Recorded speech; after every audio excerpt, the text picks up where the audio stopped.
বিসমিল্লাহির রহমানির রহিম। আমরা লক্ষ কোটি শুকরিয়া জ্ঞাপন করছি যে মহান রব্বিল আলামিন আমাদেরকে এই বাংলাদেশের জমিনে মুক্তভাবে কথা বলার মতো এবং মুক্তভাবে স্বাধীনভাবে চলাফেরা করার মতো সৌভাগ্য দান করেছেন। এই কারণেই আমরা আল্লাহর কাছে একটু শুকরিয়া আদায় করে নিই। সবাই বলে আলহামদুলিল্লাহ। আল্লাহ পাক রব্বিল আলামিন আমাদের খিলাফতের দায়িত্ব দিয়ে পৃথিবীতে প্রেরণ করেছেন। প্রতিটা মানুষই এই কারণে দায়িত্বশীল। প্রত্যেকটা মানুষকে তার দায়িত্ব সম্পর্কে অবশ্যই জিজ্ঞাসা করা হবে। তার পরিবার, সমাজ, রাষ্ট্র, প্রত্যেকটা জায়গায় তার দায়িত্ব সম্পর্কে কে কতটুকু ভূমিকা পালন করেছেন এই সম্পর্কে অবশ্যই আমাদেরকে জিজ্ঞাসা করা হবে। তাই ভাইয়েরা, এই বাংলাদেশ একটা সুন্দর সুফলা মনোরঞ্জনকৃত একটি রাষ্ট্র। সেই রাষ্ট্রের মানুষগুলো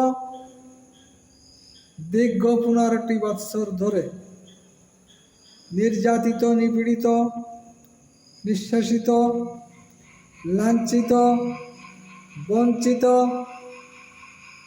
গুম, খুন, হত্যা, জেল, জরিমানা, ফাঁসি সহ অজস্র অন্যায়ভাবে মানুষকে খুন করা হয়েছে। মানুষ ঠিক মতো তারা রাত্রে বাড়িতেও ঘুমাতে পারত না। এমন একটা পরিস্থিতি ছিল যে এই সরকার এক নির্যাতনের রকিং রুলার চালিয়েছে এই বাংলাদেশের বুকে। অজস্র নেতাকর্মীকে মিথ্যা মামলায় ফাঁসি দেওয়া হয়েছে রাজাকার ইস্যুতে। অথচ সেই রাজাকার ইস্যুতে আল্লাহ পাক রব্বিল আলামিন এই সরকারের পতন করে দিলেন। এটাই আল্লাহর ফয়সালা। আল্লাহ পাক রব্বিল আলামিন পবিত্র কোরআনে বলেছেন, ইন্না কায়দা শাইতানি কানা দাইফা। শয়তানের সমস্ত কাজ অকার্য, শয়তানের সমস্ত চলন অকেজ। এই কারণেই আমরা হয়তো মনে করেছিলাম এই সরকারকে কেউ হটাতে পারবে না, কিন্তু আল্লাহর কৌশলের উপর পৃথিবীর কারো কৌশল খাটে না। এই কারণেই আমরা এই দেশে বর্তমান মুক্তভাবে কথা বলার স্বাধীনতা পেয়েছি। এই জন্য আল্লাহর কাছে লক্ষ লক্ষ কোটি কোটি শুকরিয়া জ্ঞাপন করছি। সেই সঙ্গে যারা বাংলাদেশের প্রেক্ষাপটে এই দেশের দায়িত্ব নিয়ে তত্ত্বাবধায়ক সরকার গঠন করেছেন, তাদের ভূমিকা এমন হতে হবে সমস্ত প্রকার চাঁদাবাজি, গুম, খুন, হত্যা, বাজারে সিন্ডিকেট সহ যত প্রকার অপকর্ম আছে সমস্ত অপকর্ম থেকে জানমালের নিরাপত্তা দেওয়ার অঙ্গীকার নিয়ে ময়দানে কাজ করতে হবে এবং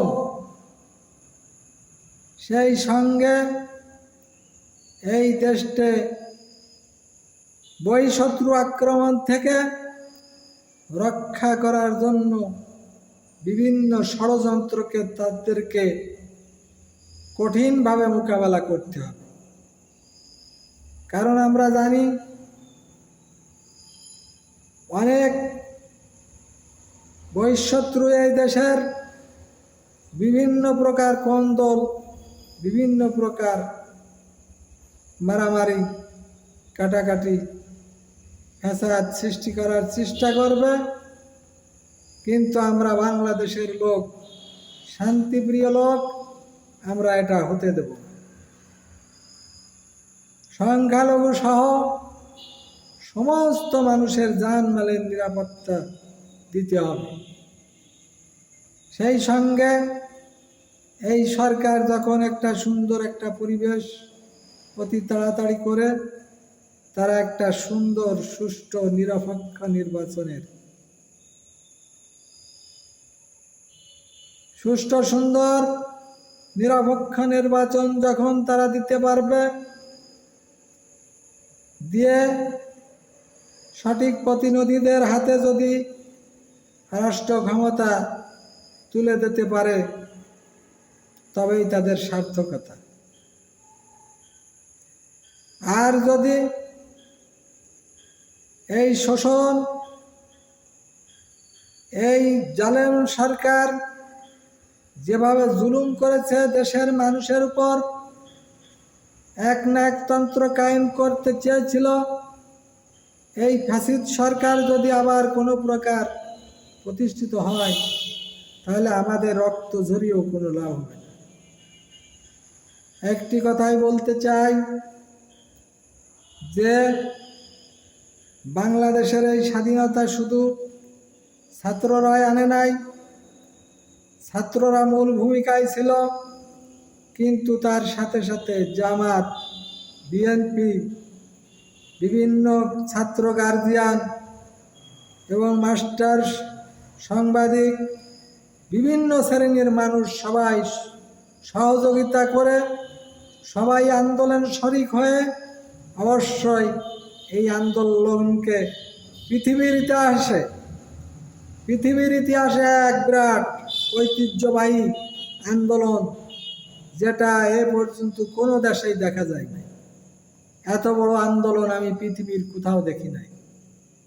তার মানে বাংলার মানুষ আন্দোলন করতে জানে, তারা আন্দোলন বোঝে। যত বড়ই ফ্যাসিস্ট সরকার আসুক না কেন, আন্দোলন করে তাদেরকে নামানো সম্ভব। এটাই বাংলাদেশের জনগণ প্রমাণ করে দিয়েছে। তাই আমি সবচেয়ে বড় কথাই এটাই বলবো যে বর্তমান পরিবেশ পরিস্থিতি, যারা এই দেশের উপর এত জুলুম চালালো, জুলুমের কারণেই বাংলার জনগণ ক্ষেপে যাওয়ার কারণে সেই সরকার বিতাড়িত হলো। সেই সরকারের পোষা কিছু নিকৃষ্ট ধরনের সন্ত্রাসীরা এখনো হাতছানি দিতে চায়। এদের হাত ভেঙে চুরমার করে দিতে হবে এই সরকারের, দিয়ে একটা সুন্দর সুন্দর সুষ্ঠু এবং দুর্নীতিহীন একটি বাংলাদেশ গড়তে হবে। এই প্রত্যাশা আমাদের সবারই মনে থাকবে এবং সন্ত্রাসীদের কালো হাত প্রত্যেকে আমরা ভেঙে দেব এই বাংলার জমিনে। আর সিন্ডিকেট, আর কোনো দুর্নীতি, দুঃশাসন, এগুলো আর হতে দেওয়া হবে না। তাই ভাইরা, আমি একটি কথাই বলবো, দল বল নির্বিশেষে সবাই মিলে এই সরকারের তত্ত্বাবধায়ক সরকারের সহযোগিতা করুন। আর অনেক তত্ত্বাবধায়ক সরকারের একটাই কথা বলবো, এখন আপনাদের কাছে দেশের শান্তি নিরাপত্তা নির্ভর করছে। আপনারা জামাত শিবিরের বিরুদ্ধে কথা বলবেন না, বিএনপির বিরুদ্ধে কথা বলবেন না। কারণ এই জামাত শিবির বিএনপি যদি সরজমিনে ছাত্রদের সাথে আন্দোলন না করত, হয়তো স্বাধীনতা আসতো না। তারা পুরো ছাত্ররা প্রারম্ভিকভাবে তারা সবচেয়ে বিরাট ভূমিকা নিয়েছে এবং তাদের দ্বারা এটা সম্ভব হয়েছে, এটা আমরা অস্বীকার করছি না। কিন্তু সবচেয়ে বড় কথা হলো, এই বাংলাদেশে 15 বছর যাবৎ জামাত শিবির বিএনপির নেতারা যেভাবে নির্যাতিত হয়েছে, ঘর ছাড়া হয়েছে, খুন হয়েছে, গুম হয়েছে, ফাঁসির কাস্টে ঝুলেছে, এই ষড়যন্ত্র দিয়ে এই বাংলার জমিনে তাদের বুকে গুলি চালিয়ে এই পুলিশ প্রশাসন তাদের করদরাজ্য করে নিয়েছিল। যার কারণে অনেক বড় বড় আন্দোলন হয়েও তাদের রাইফেলের গুলির সামনে এই জামাত শিবির বিএনপি টিকতে পারে নাই। তাই ভাইরা, এই জামাত শিবির বিএনপি এবং অন্যান্য যারা এই ভূমিকা নিয়েছে তাদেরকে বাদ দিয়েও কিন্তু কিছু করা যাবে না। তাই বর্তমান আমি তত্ত্বাবধায়ক সরকারদের সমস্ত উপদেষ্টাবৃন্দ এবং সবাইকে আমি আন্তরিক শুভেচ্ছা ভালোবাসা জানিয়ে তাদেরকে আমি একটাই কথা বলতে চাই যে এই দেশের শান্তি শৃঙ্খলা ফিরিয়ে আনার জন্য যত প্রকার সুন্দর ব্যবস্থা করার দরকার, এটা আপনাদেরকেই করতে হবে। কিন্তু দলীয়করণ করে যদি কোনো কিছু করার চেষ্টা করেন, এই বাংলার জমিনে আপনাদেরও অধঃপতন হবে। এই কারণেই দায়িত্ব আল্লাহর পক্ষ থেকে এসেছে। এটা আল্লাহকে ভয় করে সুন্দর সুষ্ঠুভাবে এবং স্বজনপ্রীতি না দেখিয়ে কোনো দলীয়করণ না করে সুন্দরভাবে আপনারা এই দায়িত্ব পালন করে একটা সুন্দর একটা সরকার গঠন করে, একটা নির্বাচন দিয়ে সুন্দর একটা সরকার গঠন করে এই বাংলাদেশে আপনারা দেখিয়ে দিন যে হ্যাঁ আমরা পারি। তাই আপনাদেরকে আমার আন্তরিক ভালোবাসা, শুভেচ্ছা, অভিনন্দন ব্যক্ত করে আমি আমার আলোচনা শেষ করলাম। আসসালামু আলাইকুম ওয়া রাহমাতুল্লাহি ওয়া বারাকাতুহু।